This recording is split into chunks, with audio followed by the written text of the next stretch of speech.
What is up? How are you guys doing? Good. Hey, guess what? I have some good news for you. I am going to show some clips from yesterday where the kiddos, Mitchell, Emmeline, and Addison, got to go swimming at the Doves Grandma and Grandpa's swimming pool. It was so much fun. So that would be Peyton, Leah, and Val over at their grandparents, and a couple other friends got to join in. And I'm going to make it into like a little dance party, little thing here in a second. I'm going to show you. But I want to make sure everybody's doing well. We'll make sure you guys are having a good week, enjoying summer, because after all, it is summertime. It will be officially summertime according to our longest day of the year, I think in a couple weeks. So we're only a few weeks away from that. And temperatures starting to get hotter. Most of us, I hope, are getting outside and enjoying the weather. As you are outside, as you are with friends, I've been realizing something. Okay, so the days get longer, okay? So some of us, for summertime, are staying up a little later, aren't we? My kiddos are. And we get a little less sleep. The sun makes us a little more tired. Swimming activities, outdoor activities, make us a little more tired. So I want to encourage you to do something. Try to have a good attitude even when you're tired.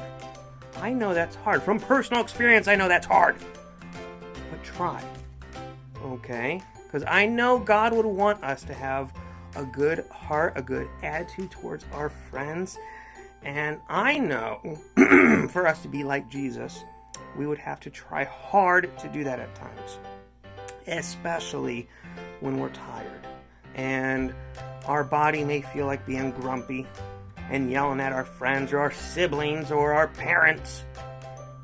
My encouragement to you, if you can do it, and this is up to you, try to have a good attitude.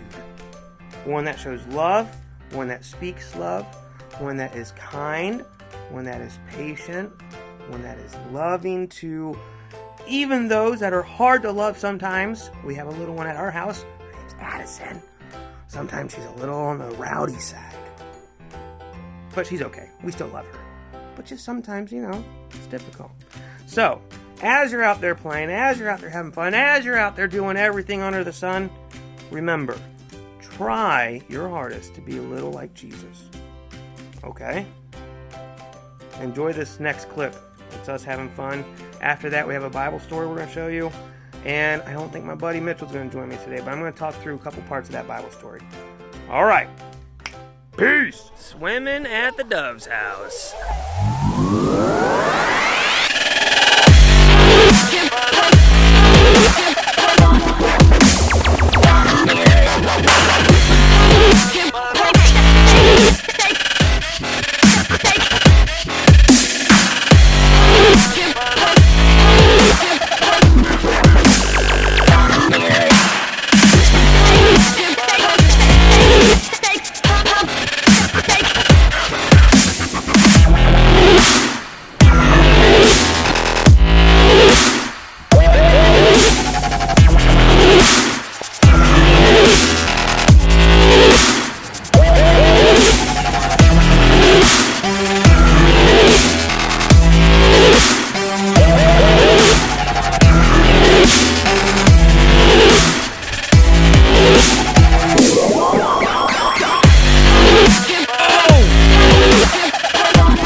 Or say bye. Bye. Watch this. Yeah, you can. Hey,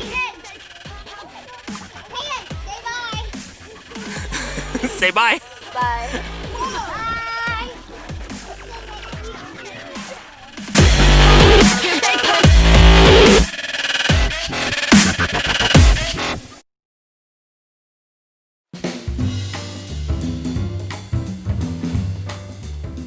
Jesus went to Jerusalem and stood by the pool of Bethesda.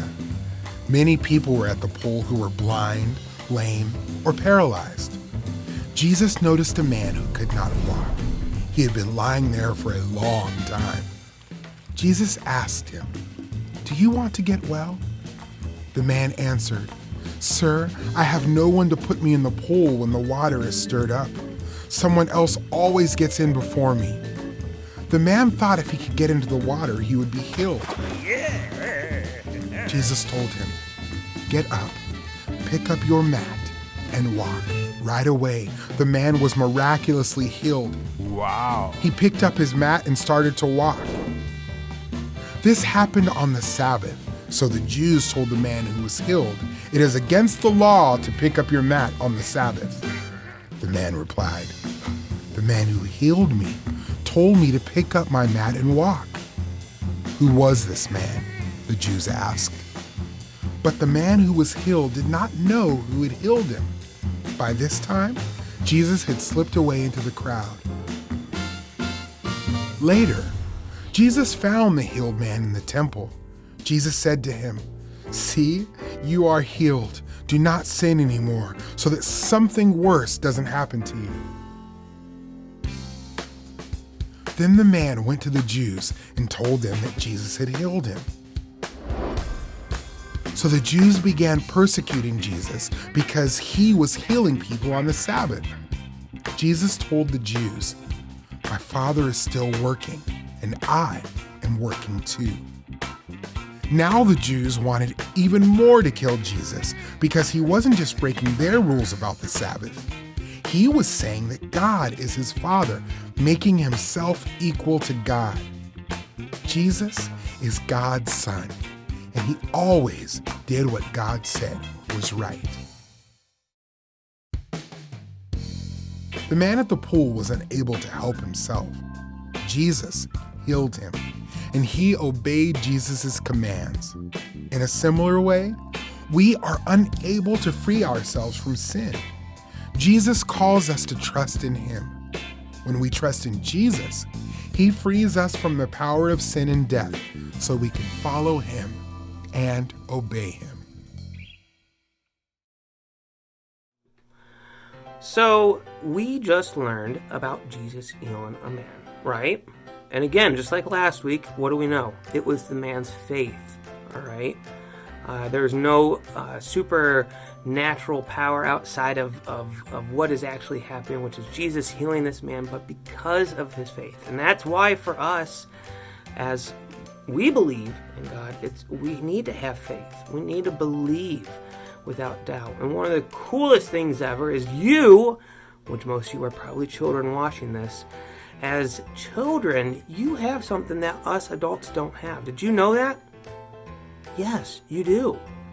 It's something that you have in your way to believe, your way to have faith, your way to believe without any kind of holdback. Whereas adults, we struggle to have that. And as you get older, it sometimes becomes more difficult. Jesus actually encourages us to have a faith like a child, to have a childlike faith. And what he means by that is children believe. So you all believe in God without a doubt. That's awesome. And sometimes as we get older, which, I'm getting older now, it becomes a little more difficult sometimes. Things happen in life, and our brains, they develop, and we become a little more critical about things. Some of it's a natural process of life. Some of it is due to the way we are. My goodness, you guys have something that us adults need to have. We need to be a little bit like that. We need to be a little bit more like that. And that's where we just believe and we trust. Just like this man today. He trusted that Jesus could and did heal him. And we need to have the same thing. And there's something else I want to talk about, though. All right?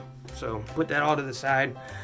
There's something else I want to talk about. These Pharisees, or the Jewish men, they were there, and they were a little frustrated. And there's this thing called the Sabbath, okay?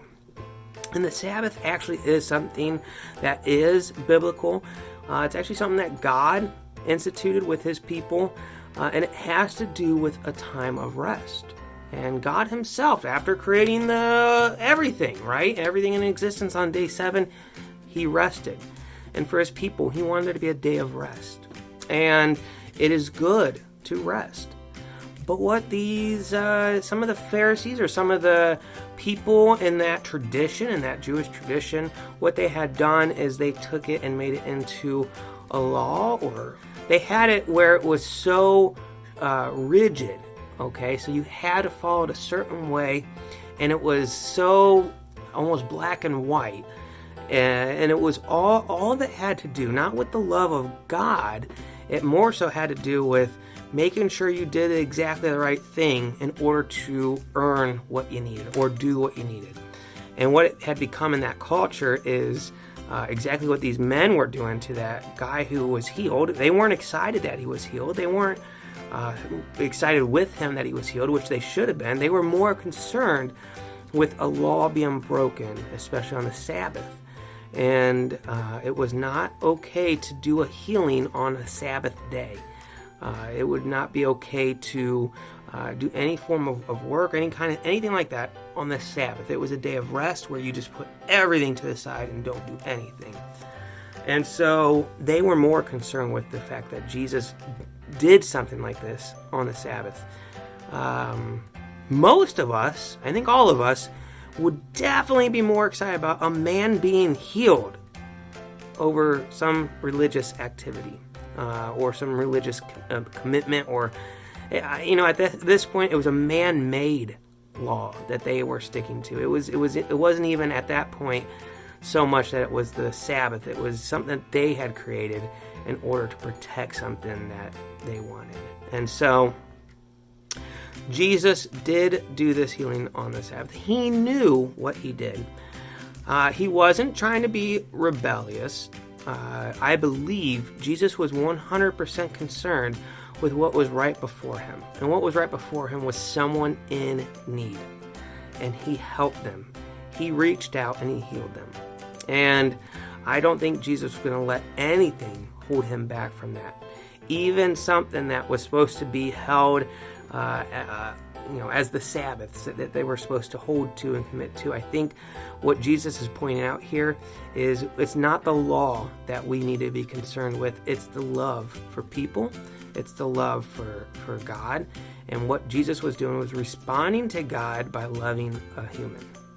And so that can't be done through a law. That is through a love, a relationship. And so that's very important for us to listen to. As an adult, I'm still learning that. So remember that. When you see someone in need, you reach out and help them. Also remember the fact that you are a child. You have a childlike faith. Believe and encourage your fellow adults. All right? And teach us how to have faith. You all have a good week. Stay out of trouble. And Peace.